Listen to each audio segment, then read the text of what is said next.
Dry versus wet chest tubes explained. A dry chest tube setup has water in the water-sealed chamber, but the suction is determined by a dial on the chest tube system, where a wet chest tube setup has the same water in the water-sealed chamber, but there is another chamber to select suction amount.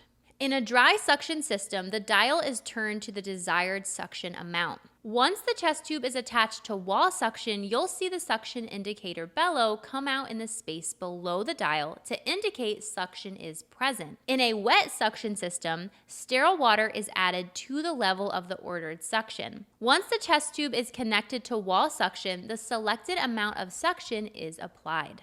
In a dry suction system, there should be no bubbling in the suction control chamber. This is because the dial is regulating the suction. But in a wet suction system, intermittent gentle bubbling or tidling with breathing is expected when suction is applied. But continuous bubbling in a wet suction system can indicate an air leak and needs further assessment. All right, now you know the difference between wet and dry chest tube setups. Happy studying, future nurses.